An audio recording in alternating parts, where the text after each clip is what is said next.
everybody, it's Sunny Videmi. Before I start off this video, I would just like to thank everyone that decided to subscribe to this channel, because thanks to you, we have reached over 100 subscribers. I know that everyone says stuff like, oh, I really didn't expect this to happen. Like, I didn't think that anyone would take the time to sit down and just watch my videos.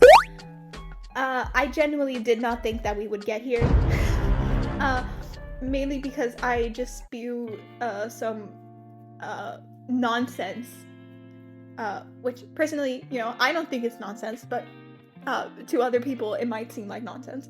I didn't think that people would take the time to sit down and actually listen to the stuff that I'm saying, and not only that, decide that what I'm saying is good enough to not only leave a like on the video for, but actually take the extra time to subscribe.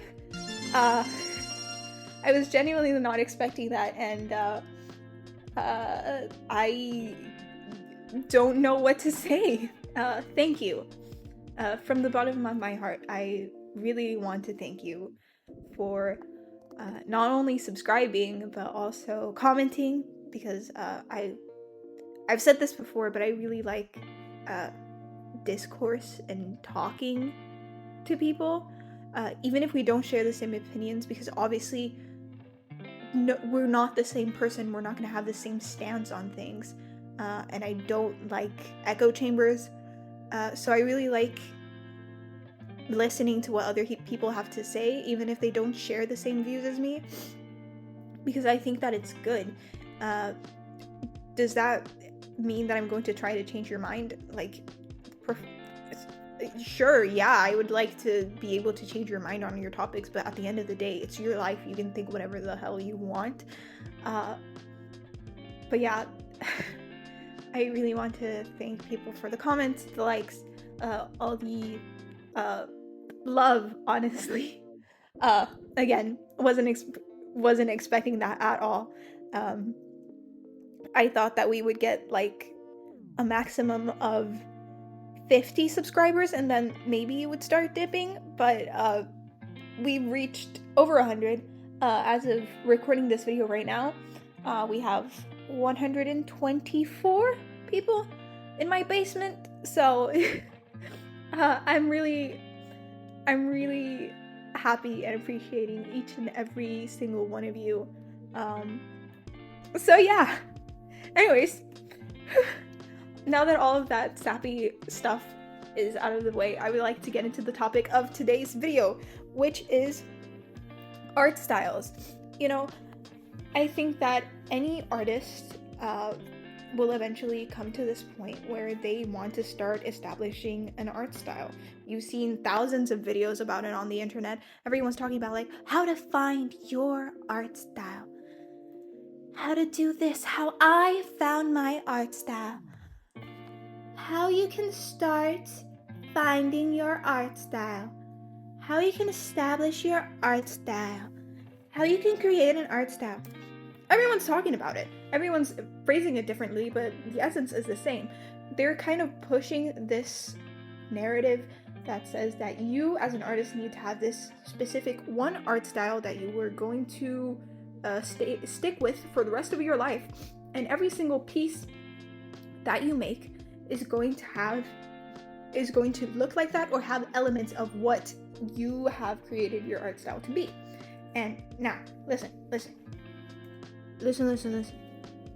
I'm not saying that it's bad to have an art style. Of course it's good, especially if you're going to get commissions, if you're going to sell your art. It's really good to have like an established way that you draw so that your clients know what they're going to be buying. If you are known for having a very anime-like art style, and I commission you as an artist and I get art that looks like it's from South Park, it's not what I was expecting. This is not really what I intended to pay for. So of course, if you're going to be getting into the market and selling your art, you should have at least some consistency. But that's not what this video is about today. What I want to talk about is the fact that a lot of people within the art community are forcing newer people or people that are hobbyists to get this established art style, when in my opinion,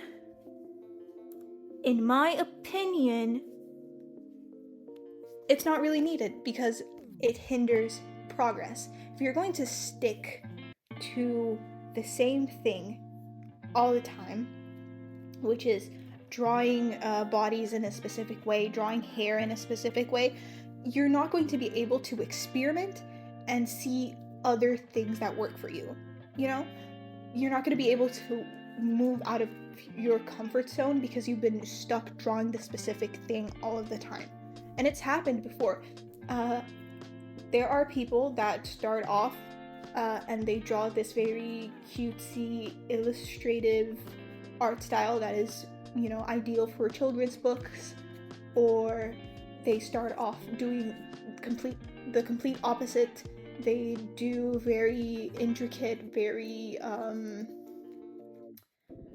specific stuff because they have their own niche and they've, you know, established themselves within that niche. And then what they realize is once they try to do something new, they can't do it at all, and they have to teach themselves from the ground up once again. And, you know, that takes a lot of time, and not everyone wants to do that.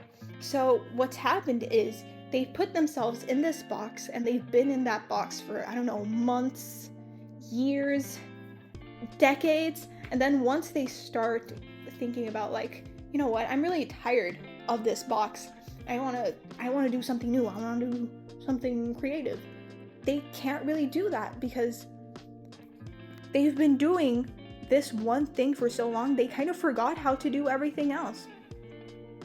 And they're gonna have to do that entire learning curve all over again. When if they either did one of two things.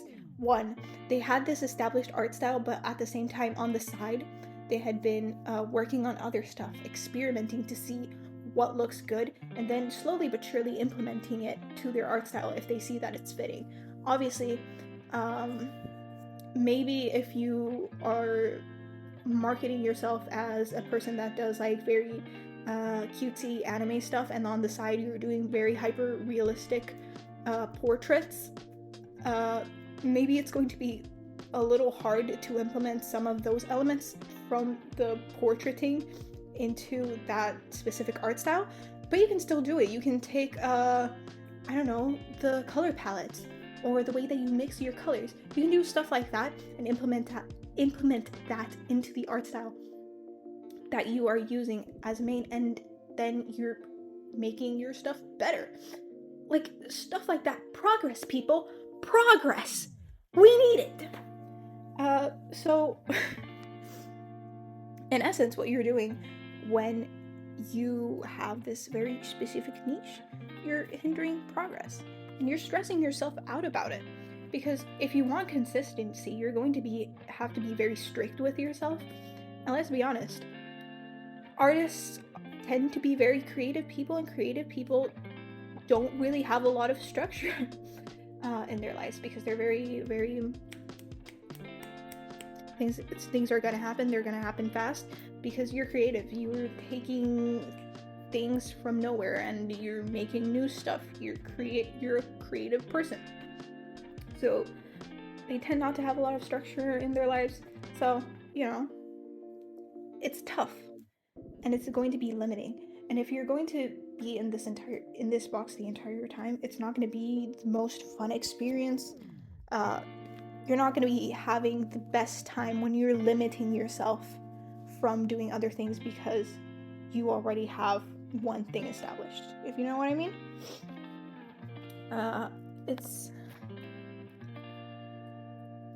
It's just not that big of a deal. I feel like people should not be stressed into or forced into getting this established art style, because again, you're not going to be able to be as creative as you would be before. Does that make sense? Yeah, I think it makes sense.